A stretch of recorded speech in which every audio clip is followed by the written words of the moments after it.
Seja bem-vindo a mais um estudo 1189. Hoje, com o capítulo 8 de Apocalipse, vamos falar sobre o sétimo selo e o incensário de ouro, e também sobre as trombetas. Nós falamos sobre os primeiros selos que foram abertos, cada um dos selos liberou um cavaleiro do Apocalipse. Falamos sobre o contexto do mundo espiritual, sobre aqueles que estão ao redor do trono de Deus, sobre aqueles que vão se achegar ao trono do Senhor, o que eles vão fazer, como que vão se comportar, sobre o que nós viveremos com o Senhor na morada celeste. E tudo isso sendo visto de camarote por João. Mas antes de darmos início à leitura, vamos orar. Pai, como deve ter sido linda essa experiência de João, que ele tenta nos relatar com o máximo de detalhes, com a compreensão que ele tinha sobre tudo que viu. E tudo que nós queremos é, assim como João, compreender aquilo que o Senhor quer que nós falemos, tudo que o Senhor quer que a gente viva, como o Senhor quer que a gente pense. Nós queremos ser instruídos nesse caminho.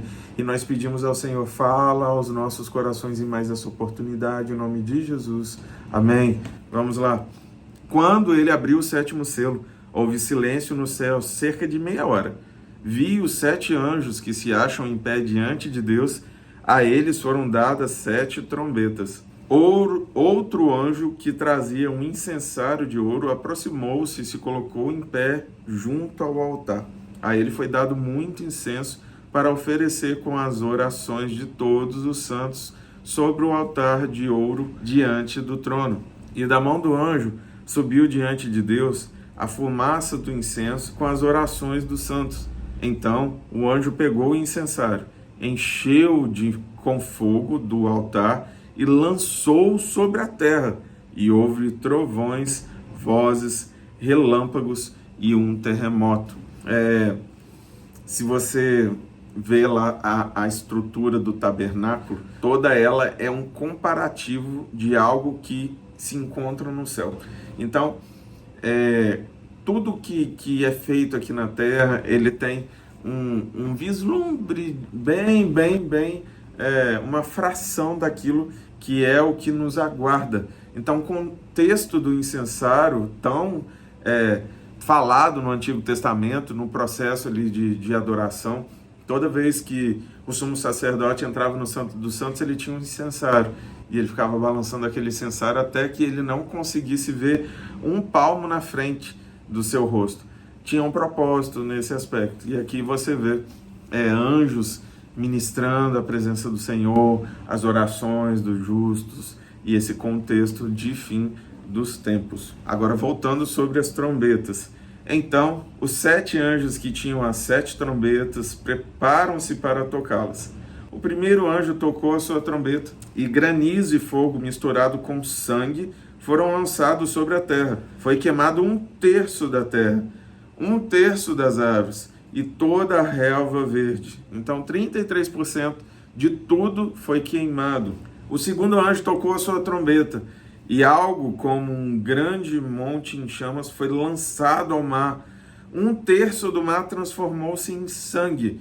Morreu 1/3 das criaturas do mar, e foi destruído 1/3 das embarcações. O terceiro anjo tocou a sua trombeta, e caiu do céu uma grande estrela, queimando como tocha sobre 1/3 dos rios e das fontes de águas.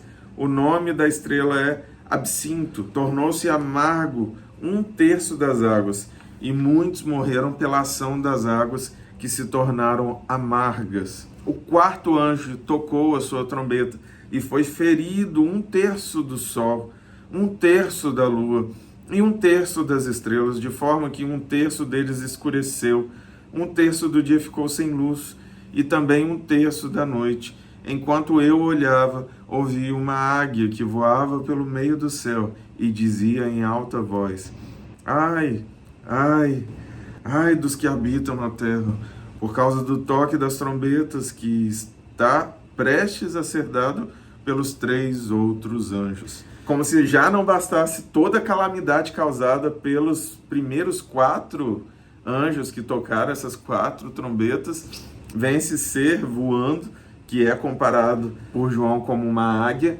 falando, ai, ai, ai, nossa, agora que o negócio vai ficar feio com os três que vão tocar. Se já não estava bom, vai ficar ainda pior. Mas esses outros anjos, nós vamos ler sobre eles no capítulo 9. Então, o fim dos tempos só deve apavorar aqueles que não servem a Deus. O fim dos tempos só devem assustar aqueles que estão longe da presença do Senhor. Para todos nós que fomos alcançados, tenha certeza, vai ser desafiador? Sim, mas que você se mantenha íntegro na presença do Senhor quando os dias maus chegarem. O que eu desejo para você, para sua casa, para minha vida, para minha família, é que nós nos mantenhamos firmes diante do Senhor, não importa qual seja o tamanho da adversidade, em nome de Jesus. Te vejo amanhã aqui, meio-dia.